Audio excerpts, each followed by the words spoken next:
it's going to be a weapon this very sultry Queensland evening. I don't know how it is where you are down south, but it has been so muggy, dude, over the past couple days up here in Queensland. Actually, yeah, I mean, I'm in Victoria, so yeah, it's actually been a bit of everything. If I'm going to be honest, we've had a bit of rain, but it has been really humid, especially today. So a little bit grim. But look, I've been sitting here under the aircon, so I'm having a good time. But we are here for some League of Legends. Let's do it.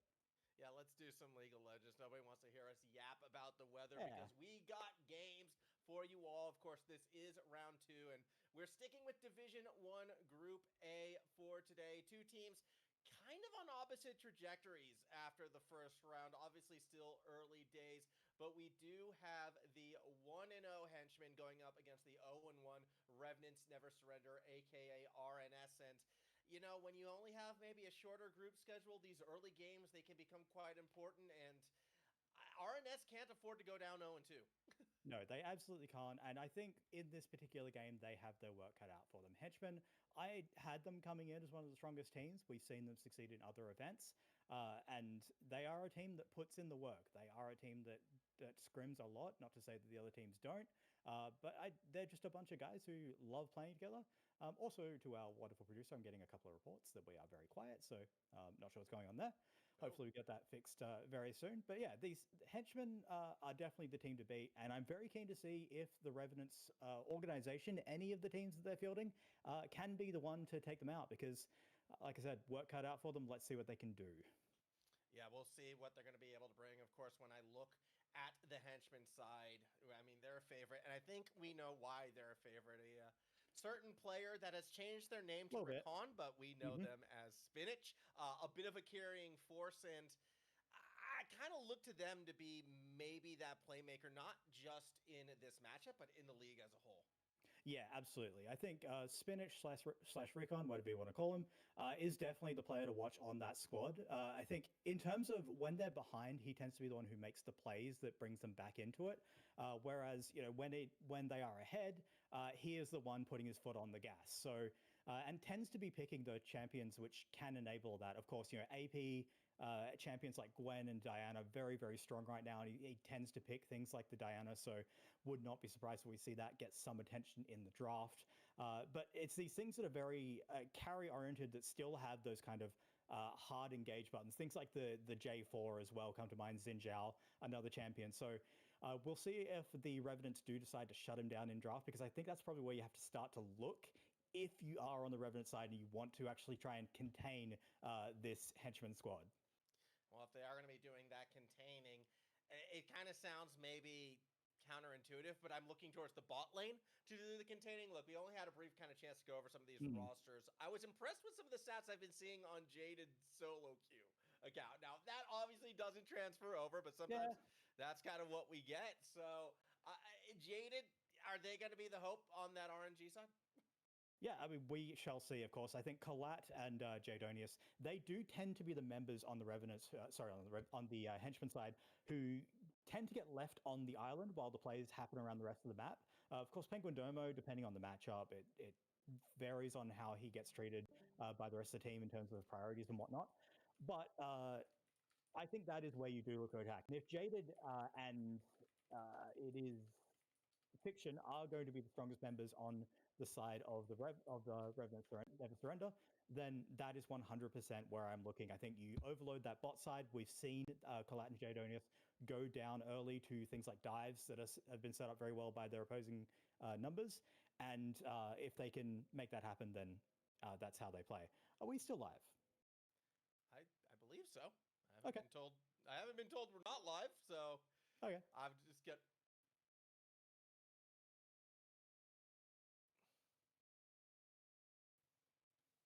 No stress. All right. Corey on the ones and twos today. Shout out Corey. But hopefully we'll be getting underway soon. Basically just waiting for this draft to kick off. Yeah, I guess that's where we're sitting at right now, and hopefully it won't take too long. But while we have some time, see, now this is the annoying thing that I'm putting you through, and I that's all right. apologize for it. That's fine. You already did a cast with the new season. Yep. In fact, you did one a couple days ago. I missed it. All right, I was down on the Gold That's all Coast right. having a bit of a. Let's break over this new season, this new meta, because we're starting to get some, I guess, early tastes, I guess, especially what run round in on where we think this meta is kind of developing and going. Yeah, because I mean, League of Legends esports is effectively in full swing at this point. Most of the leagues, except for the North American LCS, which is now the LCS again. Woo! They're all back in action, and we're now about 2 weeks in. We now have a picture of what the game actually looks like. I think the big things that I would probably be focusing on would be top lane and AD carry feel like they have so much more agency now. Top lane, of course, when they role quests complete for both of those roles, particularly top lane. Formal, how much do you know about the role quests? Let's go in. Let's dive in. Okay, so let's break it down. So now each role gets a quest. It's usually dependent on being in their lane and doing something. I think the support one just kind of ticks up. I think they get some experience when they earn gold. It's basically the same as the old support setup. Mid lane, last hitting minions, getting tower plates. AD carry, same thing. Get a certain amount of gold, I believe it is, plus minions. Junglers have to farm camps. That's all the same. Top laners farm camps. Just be in your lane. The important thing is you have to be in your lane to get progress against the quest. And each quest reward is different. So bot laners get a free item slot. Then boots are moved to a 7th slot. So that means they can effectively buy 6 items. They also get bonus gold, which means that they get to turn into the late game carry that they've kind of always wanted to be. This is a really big deal if you do have one of those hyperscaling champions. We have seen things like Smolder be very, very good with the new Essence Reaver as well. But things like the Jixes, the Sivers, these sort of 7 item carries have been popping off. And then, of course, on the top lane side of things, the big deal there is you get an increased level cap, you go up to level 20, and you get massive experience gain bonus. So this is a really big deal because previously it meant that lane assignments could be changed up in the mid game, where you'd have the sort of mid laner be able to potentially match up to a top laner. But now, because there's bonus experience coming in, it's basically relegated the top laner to always being that role, which means that if you have a winning matchup in the top lane, especially early, it continues to be winning, and there's really no cure for that. Wow, that's pretty crazy to think about. So I guess snowball effect is still in full swing. Now the draft has started. We might be a little bit behind because I think we're going to be watching along to the YouTube one, so it's going to be kind of hard. Okay. I'm not seeing the draft. Okay. Maybe if we could get Corey to screen share us or something. Would be there. We yeah, go. thank you. There we go. Cool. Thank you. And then hopefully we'll be all good once we get into the game. What are we looking at? We're looking at the lobby, the draft lobby. I mean, we're not looking at much yet. It's very, very small. It's very... What is this? A pick and ban for ants? Zillion, going to be the first banned one away.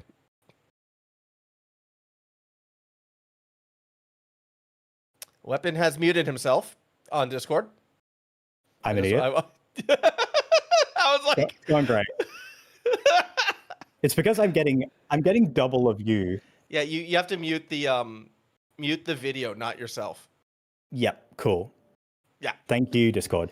Cool. So looking like it's pretty targeted stuff so far. There, of course, is the Diana that we were expecting to see taken away.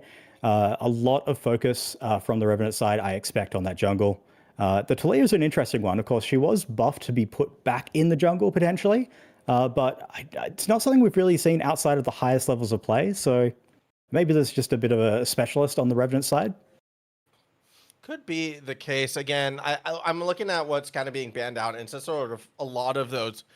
I'm going to be honest, it's a lot of the solo queue targeting, a lot of what's kind of being played a lot recently. So I'm not really seeing too much yet. The Aurora going to be that last ban out. So from the blue side, obviously, we're going to be seeing one more from the red. Priority, though, where have these picks and bans kind of been leaning towards? Has it been still more the solo lanes prioritized first? Do people look to lock in that bot lane? What are we expecting? I mean, we always have bot lane priority whenever we go off of rank reset because bot lane tends to be that one role that just doesn't change a whole lot, and Aphelios has been one of the big winners. I do wonder if you go for something like Lucian on the side of Revenants, if you're going to really attack the bot side. I think that makes a lot of sense into the Aphelios, so you go like a Lucian army, even something more aggressive like a Nautilus, and really just try to put the screws to whatever that Aphelios is paired alongside. But there's a J4, and that makes even more sense because that's an Aphelios. He is not getting out unless he has flash. Yeah, just that lockdown jungler going to be locked in quite easily, not to mention, I mean, look, Jarvan's the toolbox jungler for a reason. You want early pressure, he can do that. You want that late game tank, you want that lockdown, can do both those things as well. So still seeing some flexibility in terms of the champion, if not the role. There comes the bot lane response, and not so much the aggression, more on the range and the poke. The Varus gets locked in. Yeah, it does. It is something that gets to kind of run the lane, though, especially if you go for the lethality version, which we've been seeing a decent amount of play of both versions. I think the lethality version works quite well in the current era of League of Legends. The Wukong, of course, like J4 is the guy who dies on your backline. Wukong is the other guy who does this. So we're looking very much on parity, but I think potentially could be a bit of a DPS, lack of DPS in the later stages of the game if it is this poke Varus, always a conversation we have to have. Urgot is something we have seen from Penguin Domo, and that is early, that is blind. I feel like you're opening yourself up for a lot of potential counterpicks here. I mean, Gnar is probably... Pick. Yeah, Gnar is the one that probably comes to mind. Of course, the Gnar, if the Urgot gets on top of you, then it's all over. But if you get to Phage and tier 2 boots nicely, then the Urgot just doesn't get to touch you. Malphite's also a good choice, and also a potential flex to the jungle, but no, that's a J4, so disregard. I mean, right now I'm just looking at the REV side. To me, they're just... this is a very simple, straightforward, ultimate power spike comp right now. I mean, they have so much lockdown in just those first 3 picks. And I have to wonder, like, if it's the lethality and the burst, I imagine we're going to be seeing more of that carried over in the mid lane. Karma's going to be taking away more of the burst, I suppose, being banned out. Is that something that's been strong through the first week of play? Yeah, it's a much faster paced game, so it does feel like the more you take control of the game early, the more dividends it pays. Of course, the one thing I didn't really talk about heading into the game was that the home guards have been changed now, so you basically get a rocket booster that takes you directly to whatever lane you want. It now lasts up until your first, or your most pushed minion wave in that lane, which means that snowballing is very much a thing now, because you can go back, you can even run combat summoners in a lot of cases, and you can just home guard directly back into lane. So if it is going to be a burst look, I really do want to see something like an Ahri, even a Syndra, something which is just early aggressive here for the side of Revenants, and really just start to exploit what is looking like a fairly low damage composition early on for the Henchmen. Yeah, I mean, it is definitely looking as if this game could be priority red at the start, but then the second they start losing team fights, it's all over. There's the Ahri you were calling for. So yeah, Revenants are doubling down on this early and mid-game aggression. Level 6 certainly going to be interesting for the men. Do they double down on the late game now, or do we look to see something to maybe mitigate that mid-game pressure? Yeah, I mean, the classical counter picks are things like even the Syndra is not too bad into the Ahri, but obviously Lissandra, but that would also give you those damage problems. I think what you're really now lacking is just damage. And Swain is a champion we've had a lot of conversations about, of course, very, very strong, but it is low damage unless you really, really snowball. So a lot of work is going to be on the back of Riqon on this Wukong to be active early, and Wukong is just not really that champion. So I have faith in the squad, but this draft is not really inspiring me. And there's the, or Lulu would make a lot of sense, but Tahm Kench is probably better. Yeah, I mean, so I will say this, when it comes to the Henchmen side, they're going to be tough to kill. And even with sort of that early and mid-game burst, it is still a beefy team. And if they survive the engage in these team fights, you can see Aphelios turning it around, and you brought up that Tahm Kench. That's the protection that perhaps this Aphelios is going to need. I just feel this is an ego draft. They're saying we're just going to beat you with our hands through that mid-game, so your team comp is not going to be as strong as you think it is, and then we get late, we'll win because you can't kill us. The Renata going to be that last pick. It's a very interesting draft to me. It is, and I suppose the more I look at the Revenant side, they also have a bit of a lack of damage, so... Yeah. They have to win off the ultimates. It really is. It has to be level 6. It has to be mid game. It has to be Varus hitting a Chains of Corruption into an Ari Charm. Malphite ult. Jarvan probably has to go a fairly damage-centric build in this game, or they just will not have the damage. And then what you've got left is hoping that Renata is able to hit an Aphelios and get him to kill his team. You are exactly right. If this game does not get ended at 15 to 20 minutes, I don't see how, like the shoe goes on the other foot, I don't see how you can ever die. It's going to be interesting. Like, this is going to be the Collat game. It really is. It's going to be Collat on that Aphelios. And for the Revenant side, all right, you got 25 minutes to shut him down, right? I'm being a little bit generous. I'm adding an extra 5 minutes. That's very nice of you. Maybe. I'm a giving guy. But you got 25 minutes to shut Collat down, because if not, where's Kale when you need him, man? Shout out to Kale, observer extraordinaire. I know he's not observing for us today, and we have Corey on the hot cam, but shout out to Kale. He is missing out on this one. Yeah, love that guy. We need to get him on the OBL sometime. We do. But yeah, I thought you were saying shout outs to Kale the champion, who I've been seeing way too much of in solo queue. That would certainly give you the scaling, because I think that's where you're lacking the damage, right? It's in the top side. You really do want to see something that was going to bring some damage, and this Malphite, unless it is some goofy full AP nonsense, I'm not really seeing it. So yeah, we'll certainly see how the game shakes out. Need to see that aggression early. Yeah, we will, and hopefully it will come through. Of course, we still got to wait for the spectator delay before we get into the game proper, but now that we've seen both our team comps, let's do a little prediction time. Who do we have winning this game? Because if I were to go just on the team comps alone, I still want to trust the simpler team comp, which is the push R, we win the team fights early and mid. I want to lead to the Rev side, but knowing who's behind those keyboards, it's hard to pick against the Henchmen. Yeah, it certainly is. And the Swain, I think, is never going to kill the Ahri unless something goes terribly wrong, unless the Wukong finds an incredible angle at the sort of level 6 mark, or is able to just stealth into the lane after a decent trade. But that doesn't really matter, because that's not really his job. And I can kind of see just not a lot of threat outside of the Ahri side of that matchup, where maybe the Varus is able to get some decent poke down, and he's able to just kind of whittle down the Aphelios and the Tahm Kench enough that there's kill threat. But again, there's a Tahm Kench there. So zero-sum game on both sides, and I think I do agree that if there is just no threat coming from the early game, if there's no early aggression, then it just does not happen. The other thing about Swain is that Swain, little fun fact. Oh, we're on camera. Hello. Little fun fact about Swain.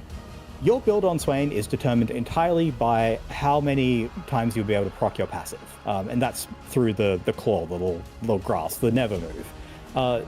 And if you don't get that, you tend to build the tankier route. You tend to go for the Rod of Ages, for the Riftmakers and whatnot.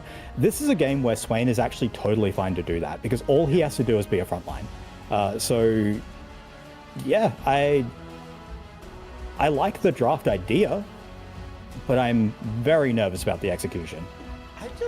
So I actually reached out to Kale, by the way. Oh yeah? Who has been saying, you know what, Aphelios is back, all right, LCK, frequent pick, but nobody knows how to rotate with him.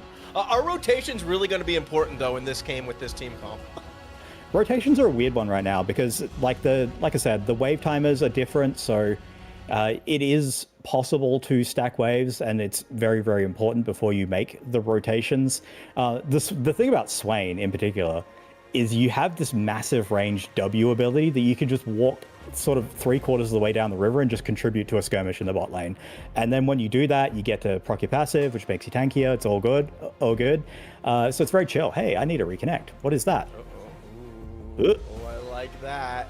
Oh, no. We are going to have to do a time sync when we get in, by the way, if we get in. Yeah, this is awkward for me. I don't know if we're going to be able to get the game. Oh, let's go. Wait. That's problems. No. Oh, every time it's taking longer to refresh, and I'm just getting filled with false hope. Yeah, we might have to. Maybe we'll have to look through our wonderful observer's view. Were they able to get in? We will find out. That's all I see is a black screen. Oh, they I'm were! seeing gameplay. That is great. Okay, in that case, We're just doing it through Discord. It's all chill. Okay, well, this is Also, hey, Lasser, how you doing? Thank you, my favorite mid laner. I'm still like desperately trying to make it work. Dude, I have been. Yeah, I think it's fine. We can just watch the Observer. Yeah. I think, I have for most of my time playing this game, I've never had any issues with the client or anything. And then suddenly, just out of nowhere, in the past couple of weeks, the client has been awful to me. All right. Well, we are in game, so let's get into it. All right. Our observer knows the hotkeys. Again, a nice. Consummate professional. A regular Kale. Good to see. Yep. Dude, they are a regular Corey, okay? Kale's not here. Yeah, they're a regular Corey. We have to let it go. He's dead now. He is. He's gone. Kale is dead to us. But pretty stock standard start. Line of scrimmage set up. Again, invasion's not really a thing anymore. So, I mean, you see it reflected on the bot side of the map. No longer are, bot laners defending those jungle entrances because it's just not something that happens. Yeah, you've only got precious seconds to get that invade off. You really do have to all in for it. So it's just not really a thing. So we are going to settle into our lanes. Of course, the jostle for level 2 in that bot lane definitely going to be where we're looking, because the Varus has actually gone for the lethal tempo keystone. So this is going to be an on-hit version of the Varus, not the poke version that we thought. Of course, does still have the ability to take over the lane because he just has spells that he can hit people with from a long way away. The Aphelios only really has the one when he's got the green gun ready, and that does mean that level 2 looks like it's going to be hit very shortly by Jaded and Fiction, and we were setting up in the draft that this is where we want to look. If the Revenants are going to make anything happen, has to be through the bot lane with the J4 from insert name pathing towards that bot side. Yeah, we'll get there probably around levels 3, 4, again, just doing the full clear, it looks like, to the bot side, and finish up where you might be able to make a play. Granted, Spinach is mirroring it, as one would expect, so it could be pretty explosive on that bot side of the map in about a minute or so's time. I just worry, is Renata really going to be that support that's going to provide that early kill pressure, that early lockdown? It's going to be very skill shot dependent, and timing will be critical. And that's assuming, too, the solo lanes don't accidentally flub something up as well, because we've seen plenty of time, especially in this elo, where someone might overstep and just throw the entire early game out of whack. Yeah, 100%, especially these enchanted supports. You've got something like a Tahm Kench, which can form as can act as a bit of a pseudo engage. Certainly can overstep, but I think the thing that it's going to really give you is just this lane pressure, this push that we're seeing right now. We have not seen that wave creep past the midpoint for the side of Collat and Jaydonius, and that's just because every time they step up, they get harassed. There's a Q, there's an E, and Jaden and Fiction are just looking to crash this wave right now, potentially look for a reset. We shall see what the items are going to look like for them, the gold rather. But you do have J4 lurking in the river. Looks like he's going to get himself that first crab online, so a little bit of an early advantage for insert name here. We'll be able to get that one online, and we settle into a bit of a slow early game here. Nice trade by Toph, actually, there, getting the better of Swelfy. Gets the intention of insert name here, but they're not going to pull the trigger. I do find it interesting how fast Riqon was willing just to kind of pull away from that early Rift Herald, knowing J4 would be pathing to the bot side, not wanting to contest it. And I think that's a smart call from the Henchmen. They don't want to overextend and I guess give up the early lead to the snowballing team. So good wherewithal on the reset, and because of the speed of the reset, they'll be able to secure that second Herald. That said, insert name is racing to the top side, but it doesn't look like Riqon really wants to make a play just yet.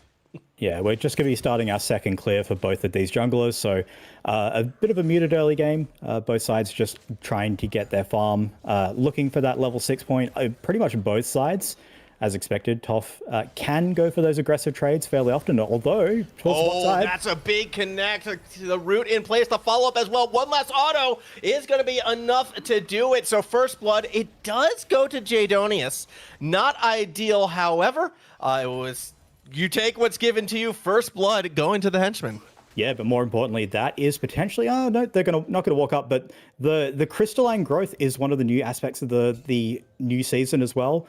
Basically works like Demolish. You walk up, you proc that sort of crystal growth that you see on the tower, and it essentially does demolish things. You do a huge proc of damage, although Riqon... Oh no, Toph! Oh, that's heartbreaking. Just too greedy for it. and got punished straight away. And that's a kill going into the pocket of the Wukong, going to get himself a little bit extra gold, a bit of experience, and get himself to the point where he can be more of an active participant in this game. Domo. Yeah, Domo might be in a bit of trouble right here, though. No mana, though, on the Malphite, so Domo should be able to walk away. Of course, still had Flash available as well, but taking a look at the larger picture at 5 minutes, yes, Dragon is going to be started by this red side. However, they are already 1k down. The Dragon is almost kind of a consolation prize for what should have been the early aggressors, and even this Dragon is not going to go for free. Jaydonius is going to get poked a bit by Jaded, but now will come the re-engage. Eyes on Riqon, but eyes on Toph as well. Here comes Insert Name here, but they're just going to get instantly melted. Do they get some redemption? Yes, Toph is going to be able to come back up, but the Dragon was nearly able to chase Insert Name down. They'll get out. Riqon will not. That's going to be another kill going to the red side. Really nicely played there. Insert Name just goes absolutely ham. Swelfy. Looks for the engaged. Swelfy. Oh. They've kited him. A flash forward, but yeah, they're going to keep kiting, but it might not matter. Swelfy has hit level 6, and that is a level 4 Fiction. Now, Toph does not have their ultimate available, so that level doesn't matter, but the Dragon absolutely does. The slowing autos actually keeping Swelfy back, does not have enough damage to finish Fiction off, and now Swelfy is going to run for their life, sidesteps the arrow, but can't sidestep the auto, and Jaded picks up another. The wheels are falling off for the Henchmen. That last play, that was just a Renata difference. That's all it was. The revive came in clutch for the J4, and then Swelfy. The thing about this Swain pick is that, yes, the ultimate is an incredible tool in the fights, but when it's just these isolated skirmishes and you don't necessarily have a lot of people to get the big suck on, you just get kited. And you can see there, as soon as the Renata was able to apply some CC, they walked out of the ultimate range, and the Swain ult just times out. So a bit of a waste of the ultimate in an early game that the only thing that I think the Henchmen can walk away saying good job on is that the Dragon did not go over, but there's going to be another cycle of camp top 2 bot, and we're going to probably see that fight happen once more. I mean, that was a 1.5 gold swing for saving the Dragon.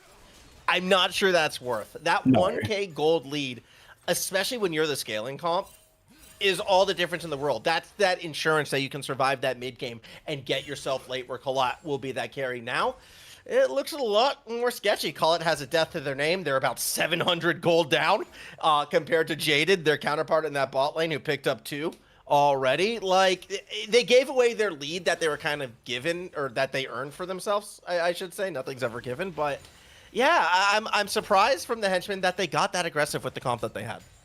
Yeah, most definitely. Like, this is absolutely a weight and scale composition. They just really did not do that. Jaded, of course, was the beneficiary of a lot of that early action as well. Although Riqon's going to get himself the Drake, which this feels illegal. Someone check it, but bot lane priority. I mean, there's bot lane reset. Yeah. They're giving up brubs for it, sure, but I don't know. I feel, given the scaling comp, Dragon priority is a bad mix when that 4th Dragon comes onto the map. Yeah, you get grubs, I guess, so you've got the early lead. Potentially you'll be able to use the grubs, but that definitely feels like a bit of an overstep, and a lot of it just came off of good trading in the bot side of the map, where Jaden and Fiction just had to take their reset at that moment. Swelfy getting low. Ult comes out. Yeah, Toph going all the way forward, and I don't think there's enough sustain there. Toph, though, may have gone in a bit too deep. Backups coming from Insert Name here, and they are going to get the kill with the flag. Drag not required. Dunk with the flag. Shades of Canyon. I don't know if you watched the LCK recently with the steals, but really nicely played there by Toph. Knew that they had the angle. Unfortunately, the charm hit a minion there, so made it a little bit awkward, but they were able to get out with the kill and get it onto the back of the J4, who's going to be working towards what will eventually be that Sunder Sky, give themselves a little bit more uptime in these fights. So heading into the mid game, it is relatively close, but it is still a lead for the side of Revenants, and they do have an AD carry, which I think spikes very nicely in the mid game. Here we go. And I mean, I like how they're trying to press their advantage. Insert Name, kind of making themselves known on that bot side. This is where you want to see, though, the Revenants start to snowball, start to look for those fights, start to accelerate this game as much as they can. And I like how they're playing to their strengths right now. I like how Insert Name is kind of showing up everywhere on the map, doing what he needs to do. Can they keep this up right now? Looking at the vision, I'm actually a little bit surprised we're not seeing deeper wards coming from the red side. Yeah, I think that's the key, right? You have to start trying to unlock Toph Beifong from the mid lane, try to actually get this Ahri and J4 working in concert together when the Ahri ultimate is up off cooldown, and that's probably where you'll start to see the J4 start to gravitate as the ult comes up, because you really do want to push the pace. You've got this on-hit AD carry that, yes, is very strong, and that's a flash from Riqon. Yeah, and a flash from Toph as well. I mean, you take that trade. Meanwhile, top side, okay, well, no one's going down here. They're just, it's the big meaty men slapping meat right now as Malphite will walk away. Yeah, Malphite also going to have one potion ticking, so he's fine. Insert name here is up towards the top side. Domo has flash and ghost. Something we didn't really touch on is that he has opted for the combat summoner. Flag. All right. Flag. Do we see the Cataclysm? Nah, not going to bother it for now. Again, flash still up for Penguin Domo, so no point in burning your ultimate at this occasion, but it does open the bot side up perhaps for a play. I'm not seeing any rotation coming from Toph because they went down solo. Swelfy. What? That's a play, and now that actually puts the bot side in jeopardy as well. It does look like Riqon's going to reset yet, but yeah, solo bolo for Swelfy. Yeah, Swelfy. Didn't quite see how that one went down. Insert name here is going to be here to at least cover. I don't think he wants any of that smoke for any amount of time, but he gets to hold this wave, and Swelfy gets a massive cash out of the crystalline growth, the crust. He eats the tower with this crust on. And he is going to get himself a decent injection of gold, probably get himself towards what will eventually be that Blackfire Torch. The other option we do see from these Swains is the Malignance, but I think the generally accepted sort of view is that Blackfire Torch is just generally a better item. Gives you more damage, gives you cooldown. It's slightly less damage compared to the Malignance, but that's not really what Swain is all about. He just wants to be in there hurting people. So we'll see which direction he does go for, but a couple of decent punchbacks, and you can see the gold just absolutely dead even, and we're looking to that next dragon spawn in 1 minute 16, because this is a game where objectives don't really exist as much as they did in the previous season. So these sorts of downtimes where supports get to roam, where supports get to impact the map, where junglers get to do more, where mid laners get to take trades like that, it all matters. I mean, it definitely helps when Jaydonius is there, and again, it's as you called out, you got an objective coming in a minute, get the support roaming, put that pressure on that mid lane. If you can get a key ultimate out of Toph or the summoner spell, of course Flash is still down from the solo kill before, so that won't be available for the upcoming dragon fight. Yeah, it's all needed and it's all necessary. The thing is, too, especially with these early and mid-game objectives, you still got to be leaning on that red side and what they're going to be able to bring. So I'm not surprised to be seeing the Henchmen trying to be a little bit proactive and getting rid of some of those key summoners and abilities beforehand. Doesn't look like it's working out now as the bot side has all the priority for the team in red. Yes, that's still going to remain true here with the double range matchup with Insert waiting in the wings. They are going to jostle over this tri-brush, but looks like the war is eventually going to run. Yeah, looks like they'll be all right. Teleport's coming in. You do have Spinach as well, just sitting behind the Dragon Pit in that bush in case anybody goes for a cheeky deep ward. Not going to find too much. Dragon has spawned, though, and it is going to get immediately started because Spinach, well, they're already looking for the fight, just trying to zone Toph away, who has to burn the ultimate. So, one ultimate already gone for the red side fight. Just a lot of poking, a lot continuing. Here comes a certain name. Cataclysm gets two, and the follow-up with that change is a bad sign for the Henchmen to go down already, and the Dragon will be secured, or will it? A possible re-engage. Jaydonius is looking, so is Collat, but it's going to be way too little too late, and good dodge from the charm means nothing else is lost. Well played from the team in red.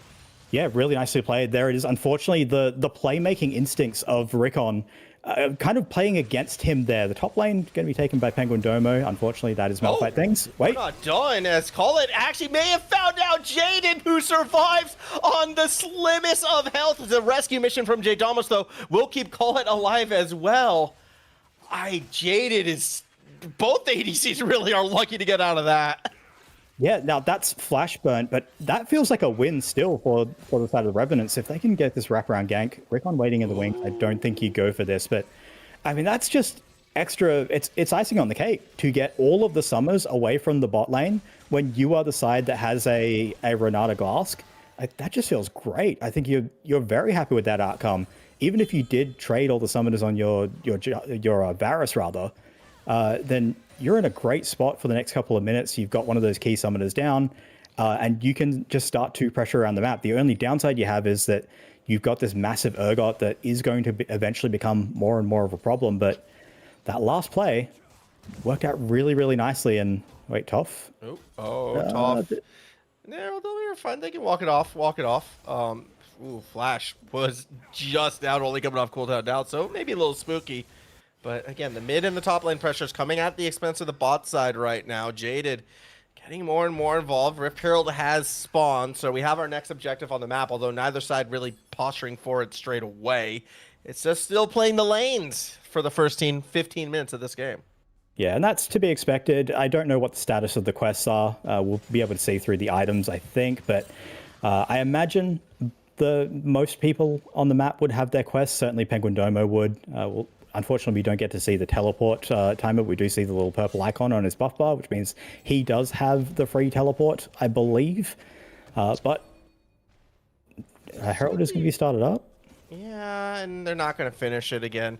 They're spotted out with the flag and then confirmed with that later ward. That said, Riqon always looking for the fight. You know, Spinach is hungry. Has to be careful. Sidesteps a bit of the poke, but yeah, isn't really going to do too much after that. Meanwhile, on the bot side, you know, with supports roaming up, that leaves this tower exposed, and it should go down now. So Collat with this wave will take down that bot side tower, and well, they might look for a bit more. Jaydonius gets caught by the charm. Toph gets slowed. Now, ultimate was used, so it's going to be really tough to chase this Ahri down. Yeah, Toph is just going to slink away to safety.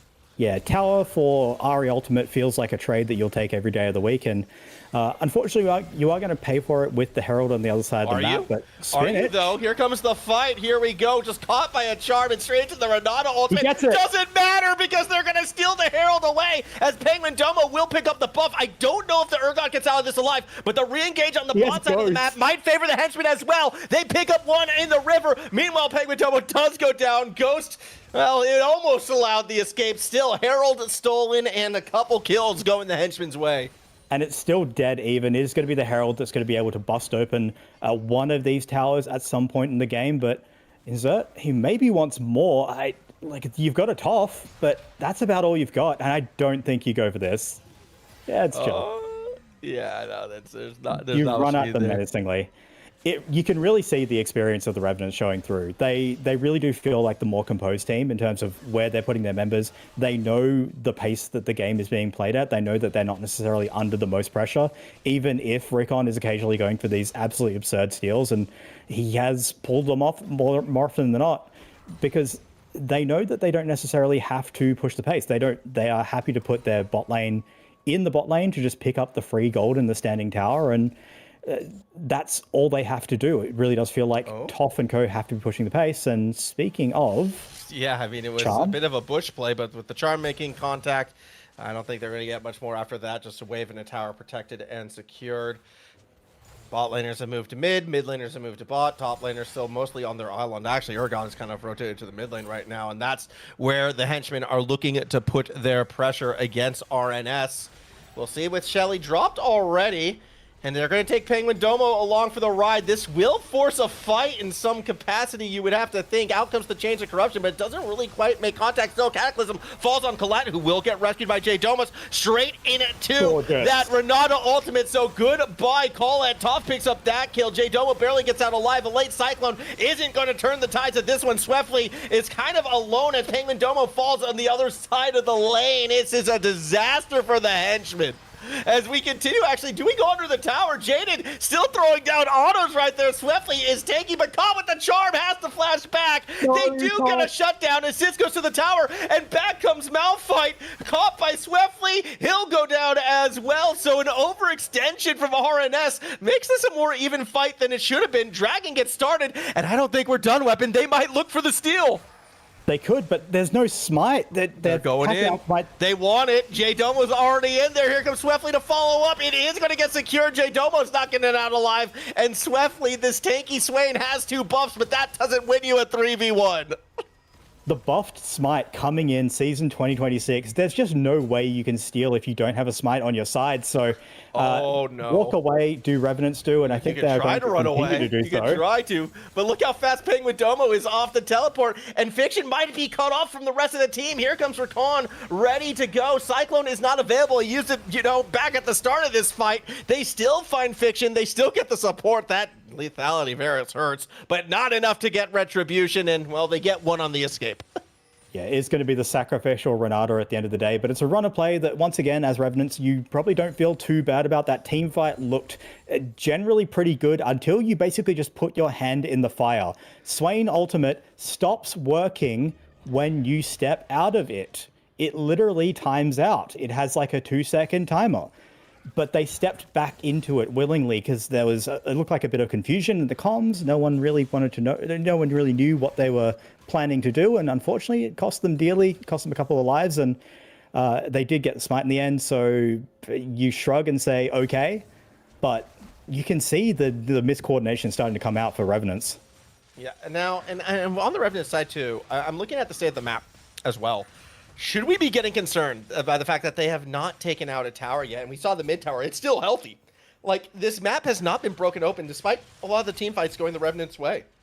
Yeah, it just doesn't feel like they're quite capitalizing on the plays that they make. And a lot of them are kind of reactive. It is Riqon most of the time pulling the trigger and looking for these plays. Fiction might be caught out. Oh, no, they'll be all right. They're fine.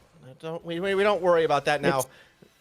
This maybe now again. Yeah, just poking, just prodding, nothing crazy. We're just poking and prodding, but yeah, it does feel like if the plays aren't completely reactive to what Riqon are doing, it's that last play where the layering of the crowd control was absolutely gorgeous, but they overstepped. They didn't quite find the clean kills, and there's Toph forced to burn the ultimate again. Really rough. This is also a Ahri who has gone for the Luden's Echo, which is good news about season 2026.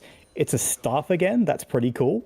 As opposed to a gun. I'm not sure if you remember that one.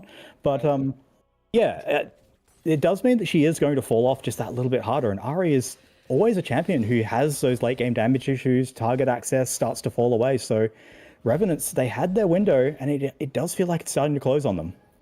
Yeah, however, if you want the key to unlock that closing window, we're looking at it right there. Mr. Baron Nashor could be the answer back into this one. And you kind of feel like for RNS, you want to pull the trigger on Baron sooner than later to kind of get this game back under your control while you still have that team fight advantage. And that's why we're kind of seeing them start to ward around it. But it's not as if the Henchmen aren't aware that's going to be the play. I feel that next team fight for the Baron, RNS wins this, the game continues. If RNS lose it, this game might be lost for them. It definitely does feel like this is going to be the defining fight. And you look at how these team fights are going to look for the rest of the game. The more clumped up they are, especially now that everyone has hit those two items, you've got the Sterax and the Black Cleaver on Penguin Domo, who can effectively just ghost into the middle of a fight with the W on and just tank every single person while shredding armor, so the Aphelios hits that much harder. And then Swelfy can just be there with the ultimate channeling. These fights become so much more simple to execute. So I'm looking at where the Revenants are putting their vision, and you can see there's a couple of decent wards sort of just shallow inside the jungle. And I think that's where you have to start playing with your Ahri and your J4 and try and find someone like Collat or Swelfy walking where they shouldn't be. And so far, the Henchmen have been so good about making sure that they always have backup, or at the very least, even just Jaydonius there to eat someone. I mean, Collat should never be away from Jaydonius at this point. Exactly. Moving forward. Like that would be the biggest crime of the series if that ever happens right now, because we're at that stage where Collat has to be that guy. You brought up the items before, has the 2 items completed, now getting some components with it as well. I'm a little bit worried that, the Essence Reaver, Eye-Edge, is that really going to be enough to be the big carrying force in this team fight? Time will tell. I mean, Trinity Force on Spinach will definitely help. You can see the damage right there, but it's not really that much, right? On Jaded. In fact, it's going to be thrown right back, so goodbye Spinach. Yet we're still going in. Penguin Domo just kind of escorts this Aphelios to a set. What did I say the golden rule was? Stay with J Domo. He walks away from J Domo, and this is what happens. It is a triple kill for Jaded. Just a disastrous attempt at something, and then the overextension came out. Renata came in clutch, and Jaden just glides on them, just walks his way through the fight with the reset from the Renata, and that is going to lead to a Baron. That is going to lead to pressure. This is exactly what Revenants needed, exactly when they needed it. They're going to pick up this buff. We were talking about it. This means that their lease on life in this game gets extended. 3 items on the Varus. This is your time to start putting the screws to your opponent. This is where you need to start making it happen. I just don't understand why Collat and was away from Jaydonius. That was the big crime, and now, cool. Thanks for the leash on the dragon. Actually, it got secured. Well done to barely save that dragon, but it's going to cost you maybe 2 more kills. Swelfy was the one who got the dragon, actually, so I really have no idea how that happened. Either way, all right, cool. You saved the dragon. Good job, but that's kind of, putting a Band-Aid on an open gash wound. Yeah, it's not great. And 7 to 17 kills, I mean, we are now seeing that gold lead actually start to become relevant for the first time in this game. It is just about the 5k and change. Baron on their backs means that they're going to be able to knock down a lot of this standing gold here and actually start to move their vision line forward. And I talked about picks being important, and that's where, moving that vision line forward becomes so critical for that, where that Ari charm out of the darkness actually can start to come to effect. So that is likely going to be the plan, but Jaded has been very impressive in these team fights with the Renata at his back. Here we go, though. Toffling to get in. Charm misses, but still a fair bit of damage on Toff. That said, Penguin Domo still going to go in. Thinks they have the Malphite. Now it's just pure chaos. But that damage from the Renata straight down the middle turns it around. Fiction and Jaded on a tear. Collat got caught with the Flag Dragon. He's going to be saved by Domo, but I don't think it's going to be enough. There is too much damage, too much mobility. They push the go button, and they could be going all the way. Insert name, even possibly is going to escape from Swelfy as well, as Toff will make the save with a charm, but another fight going the way of RNS. Jaded just goes ballistic, flashes forward on the Varus on the dime and just throws down the DPS, goes just absolutely ham in that last fight. They're able to isolate Swelfy away from the fight as well, which is critical. And Jaded, now he has the I can't remember the name of the item, the on-hit item that gives you armor and magic resist. So he can actually stand and deliver, and he is going to do exactly that. Yeah, just stands right in Swain's face. That said, Spinach tries to get Fiction, but this is a deceptively tanky Renata Glass, so Fiction's going to be fine. Insert name here's going to do a bit of zoning just so Jaded can get out untouched at the end of this one. RNS continuing to push their lead at... Oh, Toph might even get the boss side as well. Got to be a little bit careful, though, right? That's a small health bar on that Ari. He's got Baron recalls. He manages to get out of there. But you're exactly right about the Renata. Something I didn't even notice. This is a Protoplasm Harness and Knight's Vow Renata. So not a shred of additional AP in the build or redemption, which is normally what we'd see from these Enchanter supports. He's just gone full, just complete tank, knows that there is potentially that dive threat, and it does not care. Is just making sure that he can survive long enough to press the Alt and the W button on a key target, and that's worked for them so far. So props to the Revenants for finding this mid game that has been so successful for them. And it is going to be Baron spawning in 2 minutes and 46 seconds. Dragon also 2 minutes away. That's probably where we start to look, particularly towards the Baron for the Revenants, as they want to continue pressuring this game. But they have a lot of free time to just make this their map, take away resources, continue to grow that gold lead. You can see it's now just cresting over 10k, and they're looking for even more on this top side. Swelfy, I don't think he gets to stand here. No, I don't know about this one. This is dangerous. And yeah, you talk about the gold lead being about 12k between the two. It's 8k between Collat and Jaded. And if you go back to the start of the game, and if you look at the team composition for the Henchmen, Collat is your late game damage. 8k behind their counterpart at the 28-minute mark. This feels insurmountable. It's grim, and I'm not actually the biggest fan of the Stormrazor item in general. I think it's very early game focused on a champion that feels like he is just one of those preeminent scalers. So, like we've seen metas in the past where Aphelios has lent into more sort of lethality builds for the early game. Has things a like frozen heart. What? All right, come on, analyst man. Tell me about Frozen Heart Varus. Oh, sorry, I thought you meant Jaden. No. Frozen Heart Varus makes it. He is going to stand still, and also the target that is going to be hitting him. They're basically all attack speed based. So if there is a dive to come out from a Wukong or something like that, it just means that there's less AD damage coming at him and less attack speed. This is just, it's luxury itemization. He's also gone for the, what's it called? The parasite item? Why am I blanking on this? The purple helmet gives you more armor, more magic resist the longer you're in combat. So this is a very, very hard to kill Jaded, who has been able to Jack Show. Thank you, Corey. Yeah, this is a very hard to kill target, and this is the point where you start to see those chances diminish. Surely, Charm. Yeah, I mean, we could see it, as we do see, a bit of a cyclone right there. Tofto's going to be able to step back to safety right now. That's going to be the third Collat Drake, though, secured for the Revenants at that same time. So the top lane pressure, not really getting a tower. They give up that third dragon. Whether or not we see a fourth, time will tell. It still feels like we're one team fight away from RNS just kind of putting this one on ice, as Baron's about to spawn in 12 seconds, and already RNS, they're in position to kind of secure that and then the game.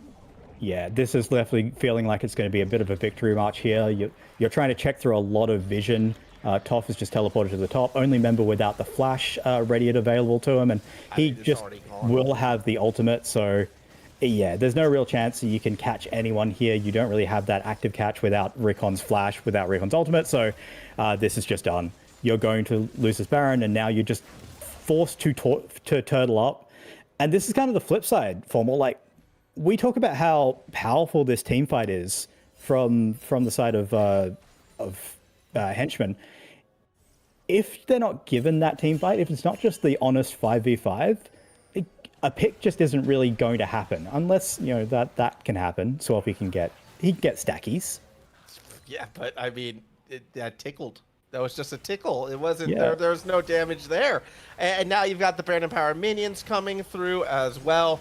That's going to be the first tower gone. Pressure just going to continue to march its way down. And again, when you look at RNS's team composition, they just have to push the go buttons at the right time. They have such strong lockdown with all their abilities. And if they find Collat, if they get Swelfy or even Spinach out of position, this one is done. All ultimates available. So are flashes. Chains misses. So that's one bit of engage already no longer there for Jaded, but as the siege continues, I don't think it matters much. It does not. They just have to keep ferrying these waves in, just throwing out the poke, looking for the charm, piecing the help away from the members of the Henchmen. There is no pressure on them to do anything. It's all on the Henchmen to look for the engage. Riqon does have the ultimate, but he has to ghost in and... No, he's not going for it. Instead, it's going to be Swelfy who goes in. Here comes the Cyclone. No, Cyclone doesn't even go off. They're all dead before the Cyclone goes off. And when I say all dead, I mean all dead. That is a legendary Jaded. 4 down. Down falls the inhibitor. Down goes the game. And RNS 0-2 week 1. Already a better performance here in round 2 as they are going to take the first game against the undefeated Henchmen. And the Henchmen have found themselves a worthy opponent, and Jaded, absolute rock star in that game. I love the pivot to just being completely defensive with the build after the 3 core on-hit items were built, because he was the only target that really mattered, because the Ahri would always just have her dash, she would always have a flash, there was always some sort of defensive option, and everyone else on the team was just a tank or a Renata. So incredible adaptation of the build, just incredibly played from the mid game onwards, and props to them, because I came in doubting this team just off the caliber of the opponent they were facing, but they kind of made Riqon look, he's 1-8, and that is not where he wants to end this game. I go back, I'm going to go all the way back to the second fight of the game in that bot lane where, start of the game, Henchmen get 2 kills. They had that 1k gold lead. And then you get the weird dragon fight where they overextend, 1.5k swing. The dragon didn't go down, yeah, but that's where they lost the gold. And that's kind of where they lost the advantage. And it almost felt like they were just desperate to claw it back throughout. Spinach in particular, trying to force plays, trying to force action. And against a team composition with so many strong engage ultimates and team fighting utility, even for somebody like the Wukong, who you said before is kind of dipping in priority itself, it just wasn't the right way to play that game. And Henchmen got rightly punished. So yeah, hats off to RNS. Yeah, absolutely. I think the key thing is that, like you said, it's that team fight engage that was possible from Revenants, but on the flip side, there just wasn't really that agency when you were falling behind. This was very much, and you called this out from draft, this was an ego draft from the Henchmen. They were expecting to completely dominate their lanes and then just death ball their way through the rest of this game, and that just did not happen, and they were left without options once that first Baron had gone down. and then from there it's an easy snowball into the second, and just really well navigated mid game by the Revenants after an early game that felt back and forth. So I'm excited to see whether they can replicate that success. Now, I believe we are in Fearless, so a lot is now off the table, particularly things like Penguin Domo's Comfort Urgot, which he was fine on in the side lanes. He was holding his own, had some decent plays. Not going to be an option. J4 means that we open up things like the Jix for potential pick, as well as things like the Sivir. There is a lot that potentially gets opened up here. Yeah, that there is. So we will see what is going to happen. As I believe, I'm just going to say right now, I'm going to break the fourth wall. Corey, you should be able to get in. Should be good to jump into the lobby right now. If you can, it's the same one. I never left the lobby.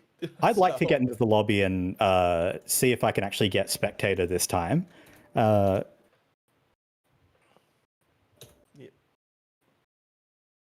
That would be nice. I'm also going to double check my audio settings because apparently I was getting canceled. I don't. Oh. Did you ever hear me cancel? What did you do? What?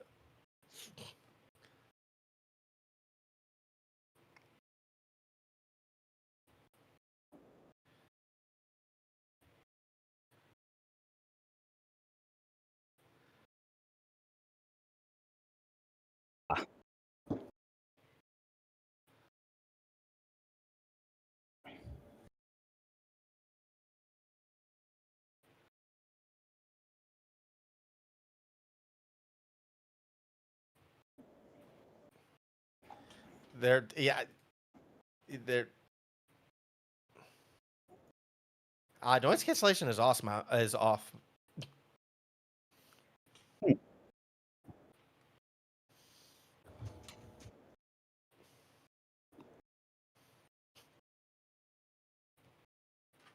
Well, we're chilling. I think I'm waiting to get invited to the lobby, so hopefully, if you're in, maybe you can chuck me one. I can see Corey's got me sorted. I was about to ask if you, because was I ever cutting out for you, Weapon? No, not at all. And we're capturing audio via the Discord. So yeah, we are. I don't mean to be that guy, but I'm gonna be that guy. For once, you're not online. For once, Formal, you're it's not audio for you. Rejoice. I mean, want to see some? Want me to do something cool? Oh yeah. Want me to do something fun and cool? I'm gonna break everything. Do I need to look at your video output? No. Yeah, cool glasses, by the way. Here's my default mic. All right, it's this right here. I like to use it like a telephone. That is rough. Okay. I'm sure that sounds good. Yeah. I don't like that. That's the default. Not a fan. Bring whatever your other microphone is back, please. All right.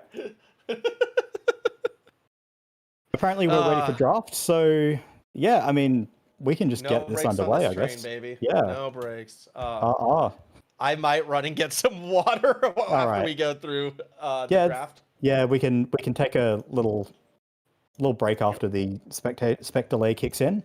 Yeah. I wouldn't mind that. I wouldn't mind. Yeah. You know, I want to go.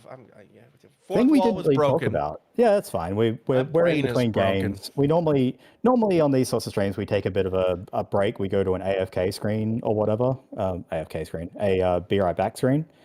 But we didn't do that, so we're just using this time to banter like we normally would. This is where I'm just like, I want to go to. Wait, when am I going to Melbourne? I'm going to Melbourne soon, dude. Yeah, F1. Are you in town for No, F1? I'm not doing the F1 this year, actually, but I will be down for Supernova. Okay. All right, cool. I think F1's going to be a every other year thing for, like... Fair enough. It's like billions sanity reasons. Yeah. Yeah, for sanity reasons. But no, definitely going to be down for Supernova. So there's going to be a plug right there. Come hang out at Supernova. If you like... Oh, dude. Actually, I don't know how much I am allowed and not allowed to say, but there might be some reason for people here to come to Supernova this year. Okay. All right. Exciting. Not just the Rocket League people. Maybe I'll hit you up after stream. Corey. Actually, no. I can You should be hitting up the one who's more connected than I am when it comes to Riot related. Okay, sure. Yeah. I'll ask you after stream. Yeah, there we go. Okay, cool. The draft is on stream. We had it on our Discord share for a second. It's now on stream. The Azira has been picked. What? Yep.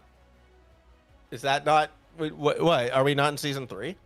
Yeah, no. Or season a couple of years ago when Zyra Jungle was kind of just the only pick that existed. Like, it's not something we've seen a lot of. It is still an AP champion, so she is still pretty good in jungle. She obviously kills objectives very, very quickly, and most camps have negative magic resist effectively. So if she's going to the jungle, she clears very, very quickly, but definitely not something we would expect to see. Smolder on the other side, I mean, we're just building front-to-back team fight, and Smolder is one of the best front-to-back team fighters that just scales out of his mind. I think we're just running it back on the henchman side, where we just want to brawl. Well, exactly. I was just kind of thinking about it, just like, yeah, I mean, the front to back seems pretty good right now, especially when all the engage got picked and played game 1. Yeah, we've kind of lost a lot of the S tier go buttons. Yeah, exactly. No J4, which means that Smolder is just that little bit more free. He could obviously flap out his way out of the Cataclysm, but doesn't necessarily want to be doing that. Wants to be going forward. So yeah. He now has more options, and if it's a Zyra in the jungle, I think that's just even less threat. And I think I'm starting to wonder about where the go buttons actually start to come from on the Revenant side, because so far it's looking very, very kite backwardsy with a Zyra that can look for some picks. I'm just trying to think, who is your good engaged junglers that are remaining? And it could just be like a solo pick option. I mean, we could bring back the hook champs, could bring out, I don't know, like a Skarner. Like, it could be the solo grab, but even then, when you're up against the big beefy frontline that's being built, it's going to be difficult. And, I mean, you're banning out the Nautilus, so that was kind of one go button. I mean, you can maybe look towards a Silas. Alistar. Can't really go Silas. I guess Silas jungle. Vigar's going to get banned out. The other combo. In a tough spot. Yeah, the other combo we have been seeing, especially in the LCK, has actually been Corki Nami. We'll see if it gets banned here on the henchman side, because it is just brutal in the early game. Gatling gun with the Nami E, which the name of that ability I'll never learn. The one where she puts the little bubbles around you, and you do more damage. Yeah, it's very inconsequential. Flow, tidal wave, aqua prism, and an ability that you don't even notice half the time. And the buff.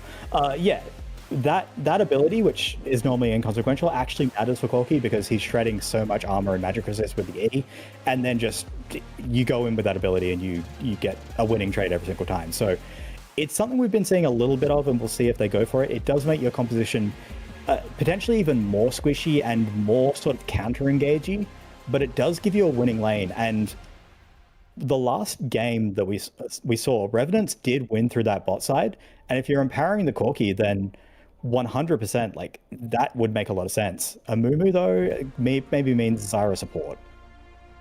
Yeah, I think it will be the Zyra support. That was kind of where I was leaning on at the start. And a Mumu, I guess, is engage. So yeah, piecing together in that regard. I'm actually now trying to find engage on the henchman side.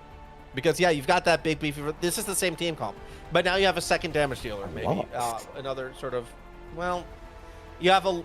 Yeah, that's the second damage dealer with the Lux. That's mid lane Lux. All right.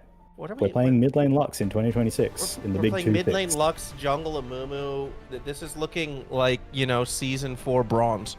Yeah, we're playing some solo queue. I mean, maybe if you're just good on the Lux, it is blind though.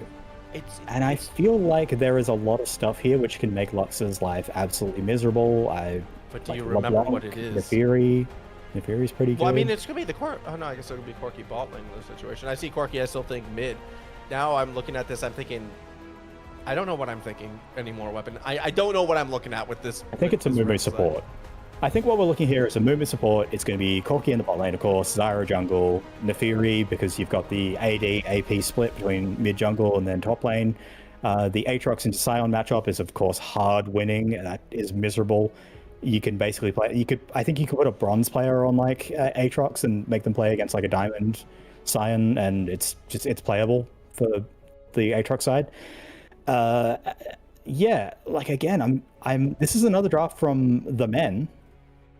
I don't really see the engage. I don't really see the options. Yeah, this is gonna be an interesting one. As uh-oh. We're running into some technical difficulties with the lobby at the moment, as it looks like we're just could be a lobby remake, which could take a bit of time. We might, Yeah, let's go to that break. We're gonna throw it to a break, and when we come back, we're gonna be on the Rift for game number 2. So we will be right back in about 3, 4, 5 minutes time. We will be on the Rift for game number 2 to see if RNS can go ahead and get the 2-0 sweep against the Henchmen.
Thank you all for bearing with us. We are in game number 2. It is the Henchmen still on the blue side. Revenants in red. Revenants, of course, took the first game weapon, and they did so, well, with a pretty straightforward team composition. We're going to win mid-game. We're going to snowball. We're going to finish clean, and now they're going to look to do it again. Although this time, the team comp, both of them, but more so on that red side, looks a little bit more difficult to pull off. Yeah, we've gotten a bit weird with it in the second game, but yeah, that first result, definitely not what we were expecting. I think we came in with the Henchmen as pretty much the solid favorites, but they got handled, especially from the mid-game onwards, and we'll see if they can make it happen once again, because that we've got a winning top lane matchup for the Aatrox into the Scion. Just, it's brutal out there. We've got this Amumu, which is going to be a very solid go button. And then we've got an extremely lane-dominant 2v2 down towards that bot side. Of course, the Braum is going to function in the team fights as that bodyguard. He is going to be there to throw up the door and get the passive procs. But in this lane, we expect them to suffer. We'll see if the level 2 comes through first, because right now, Jaded and Fiction, they can just unleash a whole lot of damage against this dragon, and he doesn't get to say anything about it. And they've also got the Amumu on this side of the map. Where's the winning lane for the Henchmen? Yeah, that's a good question, right? Once again, it feels like a bit of an ego draft. Yeah, and I'm really surprised by that, because I would think it would be the bot lane where they'd be looking to turn their fortunes, but I don't know if that's the case. It's just such late scaling happening with the Collat, Jaydonius, sort of bot side, especially when we know Jaded kind of confirmed our suspicions at the start of the stream, like that's going to be him. For RNS, and they're in position to do it again as well. I just don't really know where the advantages are going to come from the blue side unless we get like 30 minutes in.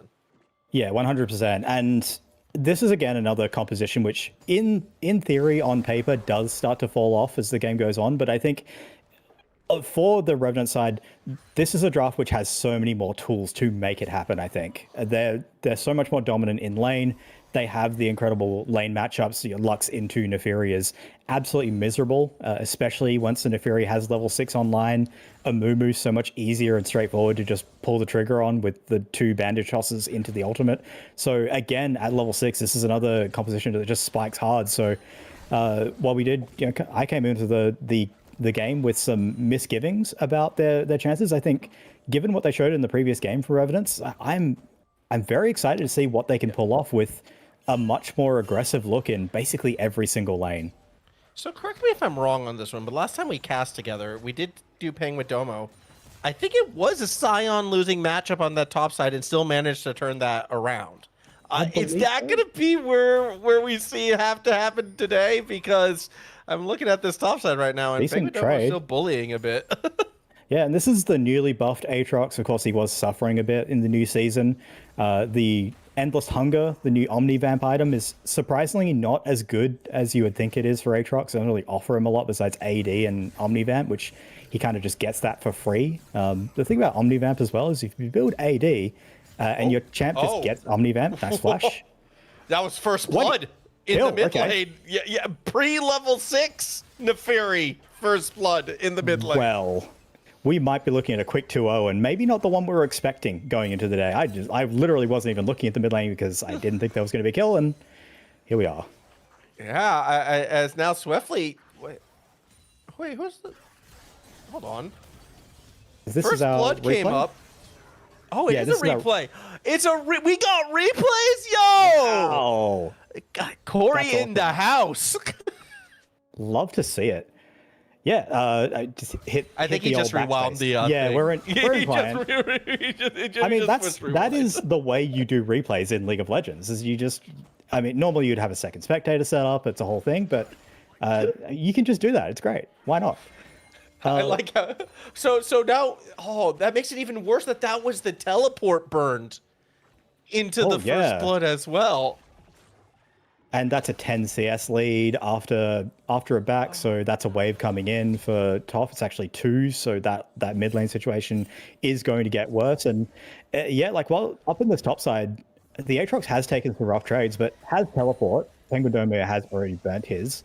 So the Aatrox, who is playing with streamer mode on, by the way, the bane of my existence. I got the research. We're doing our research. I believe that is George Neale. George Neale, thank you. Named after a cricket player, I believe. I did look it up before the stream. That's teleports back in, has the pickaxe in inventory, so he is completely chilling. So, how do we know that it's not actually George Neale? It is the real George Neale, who I think died in the 80s, maybe. Oh, okay. I didn't. Yeah. Okay, I was just thinking Jai, right? Oh, yeah. I mean, we've got a long history of cricket players who are also big nerds. Yeah, exactly. So, but yeah, that I didn't realize. Rest in peace, George Neale. May your spirit carry on in a darkened blade up in the top lane. Yeah, that's exactly what's happened. I think George Neale is, in fact, Aatrox himself. Yep. That's what happened. Trade the bat for a sword, top. and well, apparently people are British fans on the blue side right now, angry that they lost the Ashes, so they're going to try to let out some of that aggression. Spinach, though, really is going to have to be, maybe a little bit careful. Final Spark misses. That's kind of funny. It's not going to make too much of a difference because in the end, Spinach will feast and the Aatrox will fall. It's very labored, but he does manage to get the kill. But the immediate response on the bot side is, of course, going to be the dragon because turns out that Corki Zyra really, really good at getting push over the early game Smolder and Braum. So easy pickup. Very labored stuff. Has to burn Riqon's flash. Riqon is, of course, going for the new Dusk and Dawn item. This is a new one. You probably wouldn't have heard of it. AP on-hit item that lets you get a bonus on-hit. It's basically Guinzu's Rageblade, but like a Sheen item. Very fun. Okay. Works really nicely on things like the Volibear because he likes to build AP and likes to hit people really, really fast and gets him the Chain Lightning. So it's all good stuff. Most of the time we're seeing it on things like Echo, but Volibear, at least in solo queue, really, really likes the item. Like, I'm going to be real, unless the item's in TFT, even if it's been in the game for ages, I'm still probably not going to remember it either way. We are going to see some pressure on Domo, who will jump back out to safety. So we'll be all right for now. Pretty big pickup. I know they gave up the Dragon for it, but I still think that's going to be a pretty big pickup for the Henchmen side. The team that has to scale, they just can't let the game kind of snowball away from them.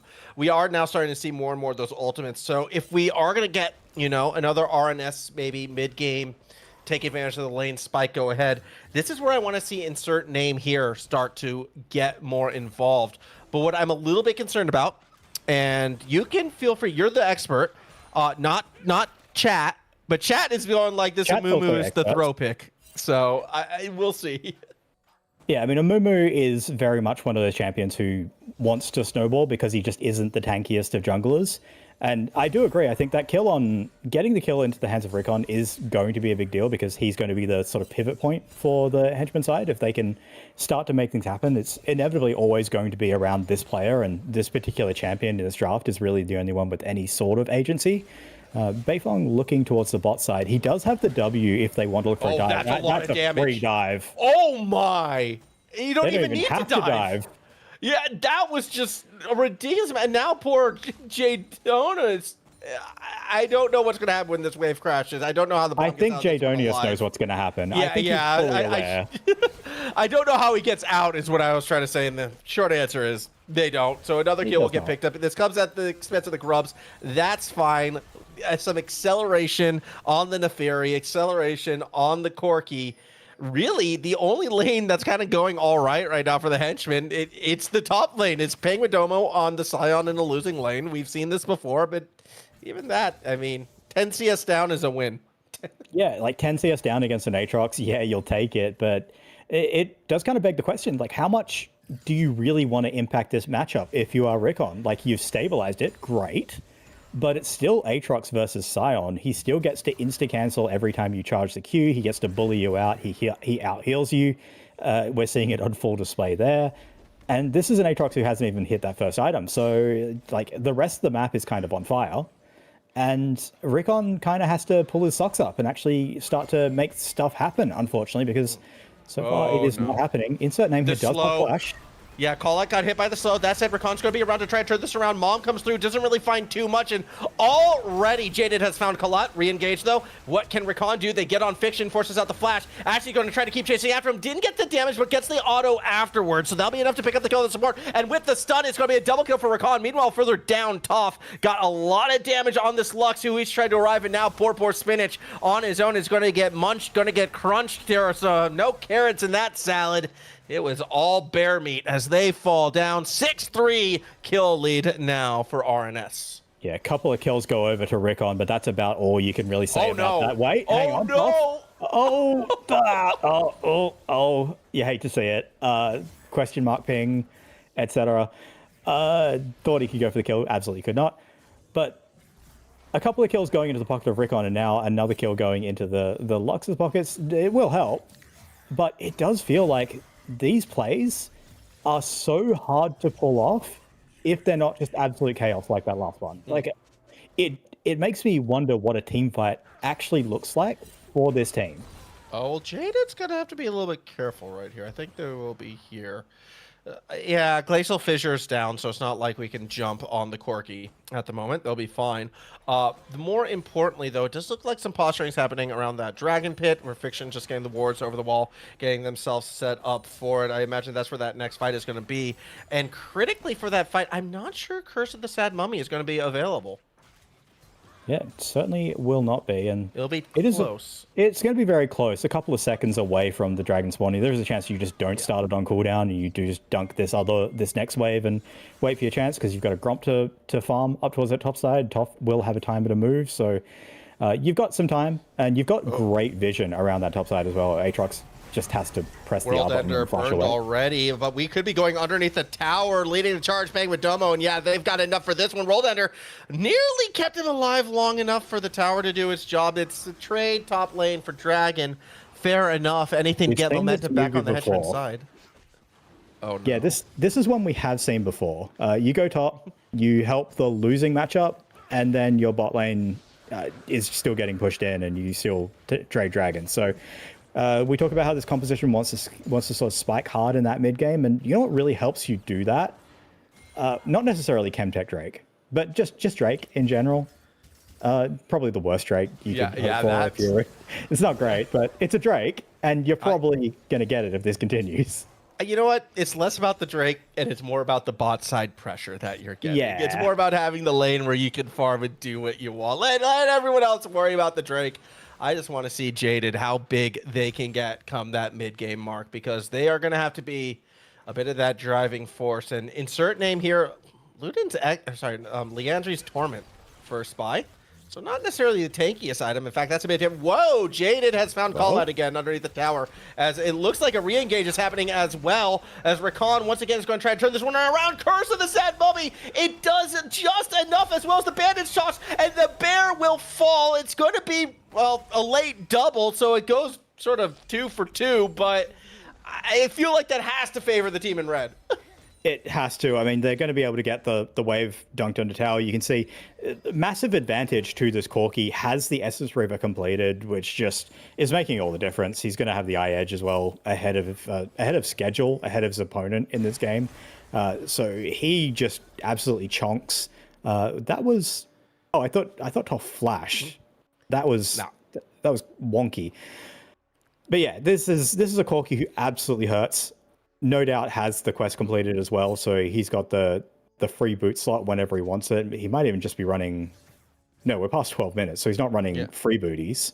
He just hasn't bought boots, because boots don't do damage. No.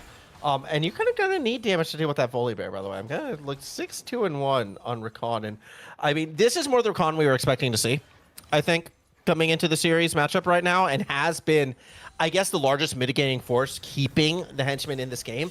But how long is a Volley Bear carry? Like, how long is that going to be sustainable in a matchup like this?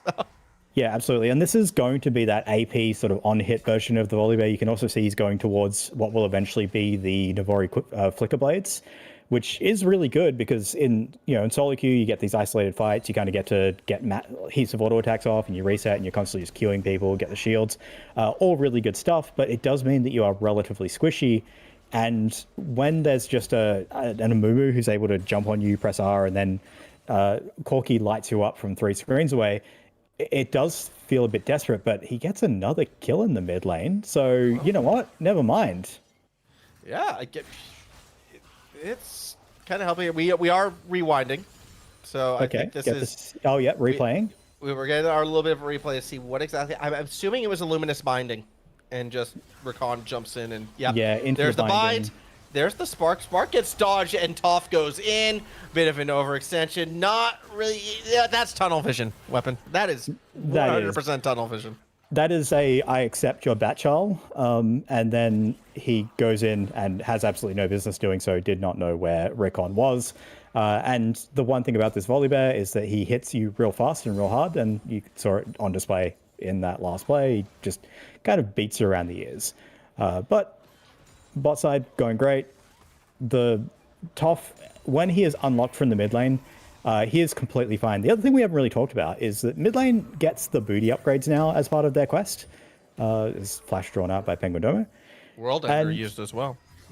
Yes, so trade of ult for flash, you'll absolutely take that every single day of the week. And this is kind of goes back to what we were talking about before. Like, how much do you really get to put this matchup behind? The answer is you kind of don't.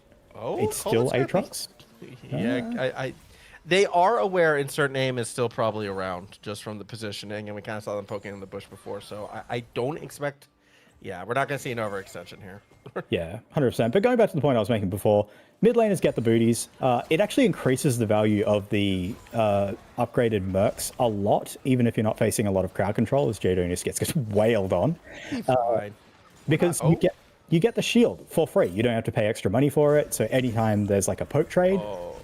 Penguin Domo is going to try to stay alive for the teleport, which got canceled.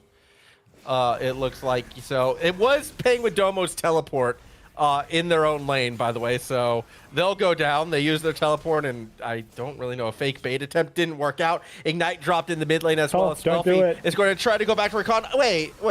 This isn't a replay. We did see this before. Once again, Toph tunnel visions and goes down to Riqon. Yeah, every single time he goes forward, there's a bear waiting in the brushes, and it's scary stuff, gets beaten up. So trade of mid for top. The Neferi starting to get a little bit on struggle streak. Riqon might be able to find some more.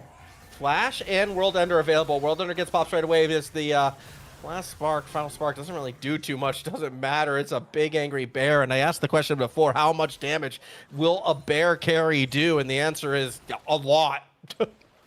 Pretty much all of it. And that is the thing that Riqon actually has at the moment. He has the Navori Quick Blaze, the Flicker Blaze rather, completed. Banished Sauce contact, immediate flash, and it dodges the Curse of the Sad Mummy. Now Jaydonius is going to die for their AD carry Sin, but more importantly, that should be Dragon Control going over to RNS. We'll see. Mid lane priority actually favors the Henchmen. Well, as they're going to start to rotate down, Penguin Domo's ultimate might be available at the tail end of this dragon fight, but more importantly, Jaded might be caught out by Riqon. It's a 1-for-1 as both AD carries fall, but in the pit itself, Final Spark not enough for the kill. The Smite secures it for Insert Name here, but I don't think they get out alive. Meanwhile, Riqon, looking for the flank on the bot side of the map, is going to go straight into the Tangled Growth. Does get knocked around, and now Aatrox going toe for toe with the bear with help from Fiction. They can't get the pelt this way. Riqon is just too big, and they will win the battle. Flashing over the wall, not done yet. Spinach wants another, but won't be able to take Fiction down. On this day, greens eat you, says Spinach. Riqon just goes absolutely ham. 10-2 on this Volibear. Now building up resistances, so he will still be able to survive into the late game fights. But at this point, all he needs to do is get in there and swing. And he has just shields on shields. He stays in that fight, even as his team falls down around him. The only real issue there for Riqon & Co. is that it is going to be Soul Point with this Chemtech Drake picked up for the side of the Revenants. But Riqon is starting to look scary. Hook on to... Well, that's going to be a dead Braum yet again, or is it? Yeah, follow-up damage is going to come from Jaded, so they're going to pick up another. Okay. Look, this game looks even, but all of that gold differential is in the jungle right now, right? Like, that's why it's even. If the bear falls, I think so too does the henchman. But that bear ain't falling. The bear just does not die. I mean, like I said, it's so many shields. Once he's hitting someone, he just has permanent uptime on all of his abilities, and he will crit your face off. And he's got the chain lightning, he's got the AP on hits. He does a whole lot. So, like, all he has to do is kind of play around his front line of Penguin Domo, and at this point, they're just buying time for the Smolder to get the stacks up. We'll find out what this pause is about very shortly, but hopefully it is not too far away from being resolved. Yeah, we'll see. We get to chill a bit, though. We get to decompress, look at the state of the game, kind of figure out Look, Figure out what this Lux pick was actually for. to bait the Nefarian. It to was give blind. kills to It was a blind pick. No, And you don't. I don't necessarily know if I agree with the Neferi as the counter pick. Like it worked, I guess, a couple of times. Did pick up a bunch of solo kills, but any sort of burst mage would work. I mean, I really do like the LeBlanc, but I guess Toph just doesn't play it. Maybe they wanted AD in the mid for their damage profile with the jungler, but at this point, I don't think it really matters because that's an Amumu that's just going to eventually go tank. And now you've got a Corki who's just giga-fed. So I don't know. Neferi, weird pick. We'll eventually be able to kill Smolder. Yeah, that's what I think. I think, you kind of want the assassin maybe to get to the backline, get to the Smolder, but the problem is that's not where the damage is coming from. It's coming from it's coming from the bear. And I'm looking at the builds, or I saw it before, and it felt like the best answer for the bear is coming from Amumu and Zyra at this stage. Yeah, like they've got some armor, but of course this is a bear. The thing about this Vola bear that makes it such a terror in solo queue is that he does essentially hybrid damage. He is very much a true hybrid champion. He's smacking you with attack, so he's doing AD damage, but he's also got the AP on hit. He's got the chain lightning. He's kind of got a bit of everything, and then he goes tanky and he becomes completely unkillable. Nothing to worry about, folks. This is what happens when we come out of a pause in the League of Legends client. It just happens. It will resume shortly. Perplexing drafts, but it is very much dead even on both sides. So I think a lot of it just comes down to execution around its next dragon, 3 minutes. That's where we collide, and one side just has easier execution, but they just haven't been able to put all of their members on the same screen to make a fight happen. Yeah, and we'll see if it does come together and when it does come together. I mean, last game, it didn't really happen until post the 20-minute mark as well. Fiction might be getting caught out right here. This is looking a little spooky. Jada doesn't really want to dive right into Spinach. We've seen how that goes. Insert name here is going to try to make the save. Big knock up, big damage. Actually, Riqon's going to have to try to get out. Gets behind the safety of the Braum shield, so won't get collapsed upon in the jungle this time. Looking to get out, but that could be priority over the pit going back over to RNS. Yeah, it is going to be Baron spawning 9 seconds, so you can use this time to set up the vision. You've even got the Herald, so everything is coming up. The Revenants, they've got the control. Are they going straight for the Baron? Yeah, they're straight for the Baron. 20-minute Baron attempt. No flash, no ultimate on Volibear. He's the only threat, so there's no reason you can't just start this one up. I think this one just goes over. Once again, first Baron of the game going easily over to the Revenants. Penguin lurking, wanting to go in. Insert name here. If they get knocked up at an inopportune moment, it could go the other way. It does not. Smite will secure it. Bandage toss misses, but that actually kind of leaves Aatrox in a bit of an awkward spot. He's going to try to get out. Curse Sad Mummy gets 3. His mom comes right through the middle. It's going to be Riqon who's the target. They go down. In fact, the entire front line is melting for the side of the Henchmen as insert name. It goes in deep. No curse this time already used. Doesn't matter. Enough burn damage will take Penguin down, and it's a 3+ Baron going over to RNS. And that is exactly what the Revenants have been waiting for this entire game. Everyone on the same screen. A perfect fight setup. Jaden gets ulted and nearly gets his head taken off. No burn damage. He's going to be fine. But they finally get everyone in the same place. They finally get the big engage with the Amumu, with the Aatrox diving into the fight, with Jaded just untouched at the back of the fight, protected by Fiction, who's also throwing out a heap of damage himself. And most importantly, Riqon does not have the ultimate to buff himself up, to get himself out of an awkward situation, nor does he have the flash. There is just no good way to approach that fight, and they just get ran down. Now the Baron is up and available for everyone. The standing gold is going to become much of a bit of a liability for the side of the Henchmen, because it just gets taken away from them. This gold lead starts to extend. Yeah, and we saw in the last game, we know RNS knows how to snowball a lead. They know how to play once they start getting those advantages, and it's always the big question mark, I feel, when you're kind of playing at this level. It's like, do you know how to end games? 1 for 1 so far for RNS. Do it again, they win the series. So that's what they're going to be hunting for. Obviously, with that Baron, it could make a Dragon Soul easy, but Toph might be getting caught out right here. They are going to have to jump to safety. Flash was used, and that's going to be some kill pressure gone for potentially a Dragon fight that could be up and coming. That's 5 seconds. Oh my gosh, Jaded's damage. Yeah, it's a lot of poke. But more importantly, though, it's Riqon who you got to be careful of. It's that bear. You see him just outside the pit right now, starting to make their way towards the river. It's going to get zoned out momentarily. Jaded, though, thinks they have Collat over the wall. Here goes Toph. They pick up the kill. Flash not needed. Mom actually hits Jaded. Final Spark hits Fiction, so that's the back line under a lot of stress, but it's still a 1-for-1 on the back end. But on the other side, Swelfy's going to have to back away because they lost their Braum shield. Penguin falls as well, and a bit of kiting, a bit of protection from Aatrox will keep them safe. It's another fight for RNS, and this time the Dragon Soul is their reward. The Dragon Soul goes over, and that time it was the Neferi. It was Toph just finding Collat just with the ultimate sent by Australia Post all the way from another state, just dove onto the target, blew them up, used the W for the invincibility, and that just broke the battle lines completely. And at that point, they collapse on Riqon, who's just not quite tanky enough to be that frontliner. And I don't think he even had the chance to get the ultimate off. It was just coming off cooldown as the fight broke out in earnest, as well as the flash. So they just pounced before the setup could happen from the henchmen, and they're rewarded. It's the Dragon Soul. It's pressure in every single lane. It's everything going great for the Revenants. I'm just like, okay, I'm taking a step back. All right, we're kind of going a little off tangent here. Pump the brakes. Yeah. Yeah, pump. We almost saw a complete Darken team coming from RNS in this series. We had the Varus before, and now we got the Neferi and the Aatrox. Secretly, Amumu is a Darken. This is my headcanon, and I think it's actually real canon. So, I just made that one up, but I think it would be really funny. I'm now thinking, what could be? Okay, I'll take it, because we need a Darken jungler. Who would the Darken support be? I mean, you can get Neferi in the jungle. That's a thing. But we're playing Neferi mid right here, so yeah, okay. But wait, who are the Darkens in League of Legends? There's Varus. It's Varus, Aatrox, and Neferi. Varus, Aatrox, Neferi.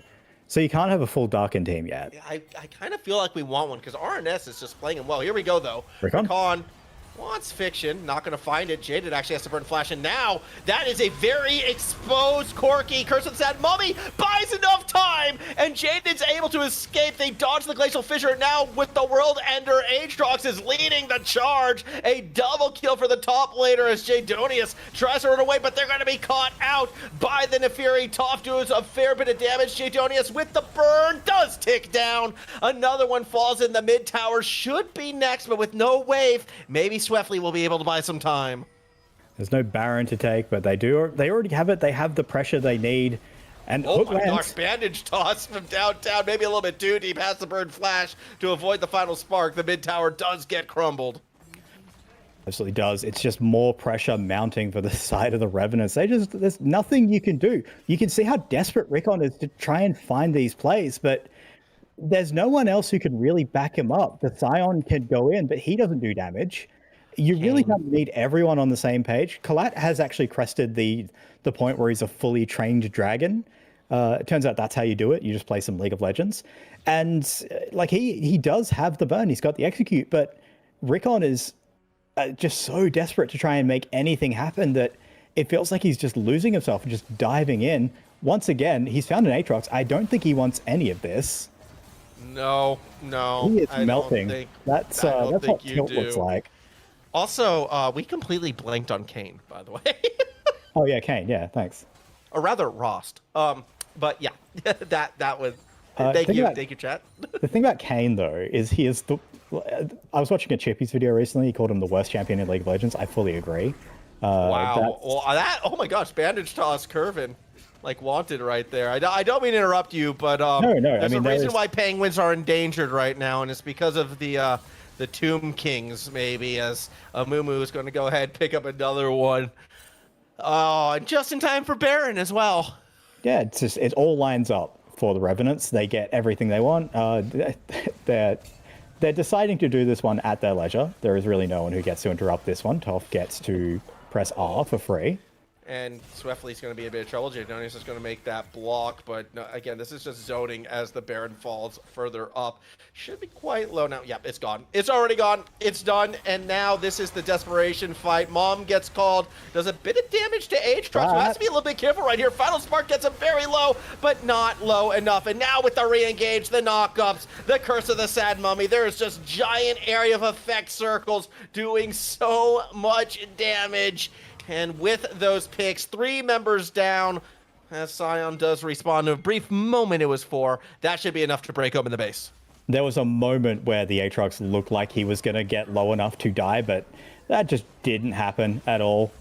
Just kited out of the fight excellently, and then just walked in, hit his single passive auto, and suddenly he's 3/4 health. Absolutely absurd. Now they're just taking away pieces of the base. Fiction! Nope, he lives.